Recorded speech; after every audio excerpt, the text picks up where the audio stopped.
Halo semuanya, perkenalkan nama saya Paula Dolorosa Dewesa, mahasiswa semester 3 Universitas Nusa Cendana Kupang, Fakultas Keguruan dan Ilmu Pendidikan, Program Studi Bimbingan dan Konseling. Di sini yang ingin saya jelaskan materi kali ini adalah materi tentang teknik-teknik dasar komunikasi konseling. Nah, jadi di sini akan saya jelaskan teknik-teknik dasar komunikasi konseling, yaitu yang pertama attending.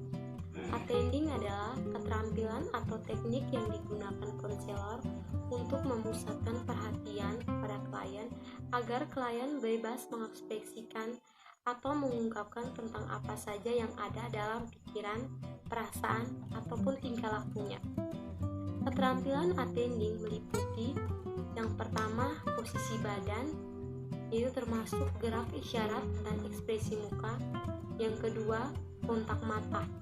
Kontak mata yang baik berlangsung dengan melihat klien pada waktu berbicara kepada konselor dan sebaliknya, konselor berbicara kepada klien. Yang ketiga, mendengarkan. Mendengarkan dalam keterampilan ini adalah mendengar dengan tepat dan mengingat apa yang klien katakan dan bagaimana mengatakannya. Dengan mendengar yang tepat memungkinkan konselor merumus tanggapan yang dapat menangkap dengan tepat perasaan dan pikiran klien. Yang berikut teknik kedua, yaitu teknik opening atau pembukaan. Pengertian opening atau pembukaan adalah keterampilan atau teknik untuk membuka atau memulai komunikasi atau hubungan konseling.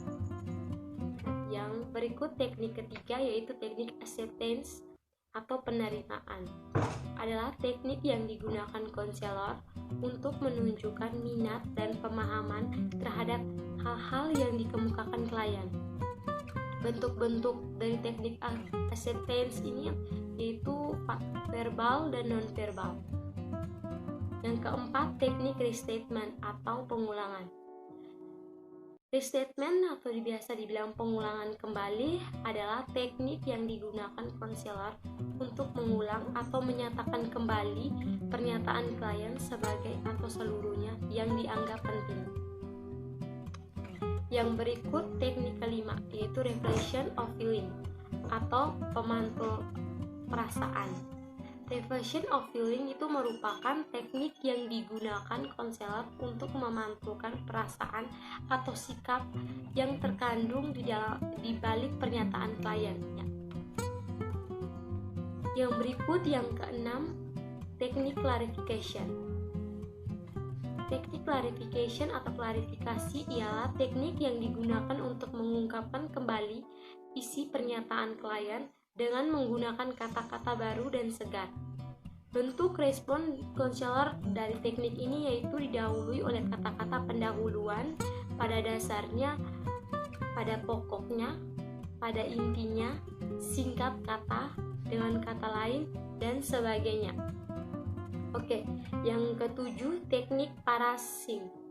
Teknik parasing adalah kata-kata konselor untuk menyatakan kembali esensi dari ucapan-ucapan klien. Yang berikut yang ke-8, teknik structuring atau pembatasan.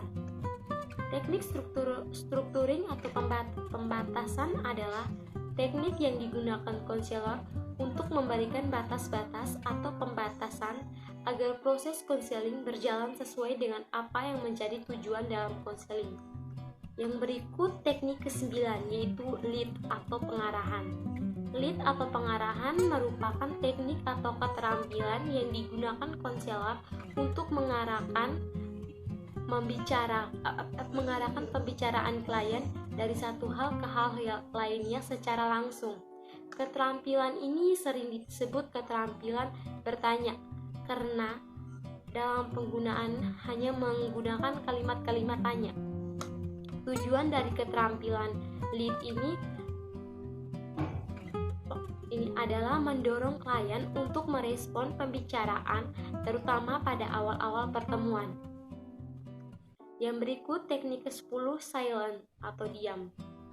Silent adalah suasana hening.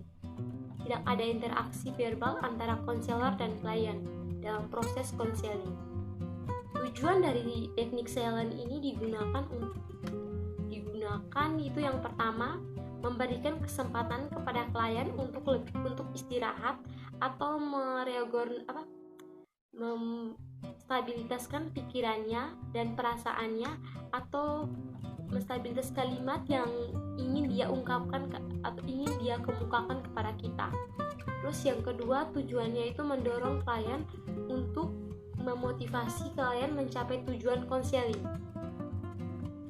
Yang berikut teknik ke-11, yaitu teknik reassurance atau penguatan atau dukungan.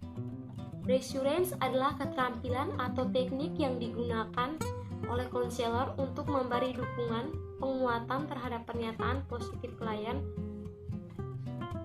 agar ia menjadi lebih yakin dan percaya diri. Keterampilan atau teknik ini juga dapat digunakan untuk mendorong klien agar dirinya dapat lebih tahan dan tegar dalam menghadapi situasi atau hal-hal yang tidak menyenangkan bagi dirinya. Yang berikut yang ke-12, teknik rejection atau penolakan.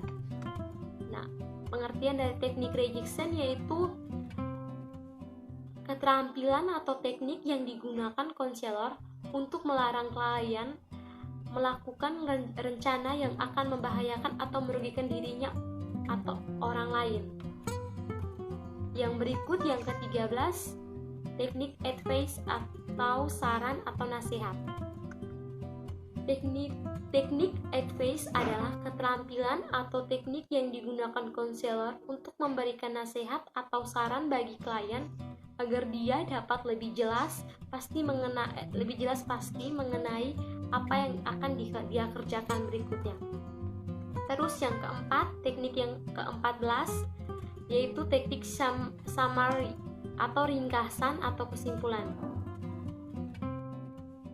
Teknik ini merupakan keterampilan atau teknik yang digunakan konselor untuk menyimpulkan atau meringkas mengenai apa yang telah dikemukakan klien pada proses komunikasi konseling tadi. Yang ke-15, teknik konfrontasi atau pertentangan. Pengertian konfrontasi yaitu merupakan keterampilan atau teknik yang digunakan oleh konselor untuk menunjukkan adanya kesenjangan dari dalam diri klien dan kemudian konselor mengumpanbalikan kepada klien. Terus yang ke-16, ini teknik interpretasi atau penafsiran. Nah, ini merupakan keterampilan atau teknik yang digunakan oleh konselor di mana ini berarti atau karena tingkah laku klien ini dapat ditafsir atau diduga dan dimengerti dengan dikomunikasikan pada klien. Terus yang ke-17, teknik termination atau pengakhiran. Nah, pengertian dari teknik termination atau pengakhiran ini adalah keterampilan atau teknik yang digunakan konselor untuk mengakhiri komunikasi konseling, baik mengakhiri untuk dilanjutkan pada pertemuan berikutnya maupun mengakhiri karena komunikasi konseling betul-betul telah berakhir. Nah, sekian dari saya tentang teknik-teknik dasar dalam komunikasi konselor. Kalau ada salah kata atau salah bahasa, saya minta maaf dan terima kasih atas waktunya.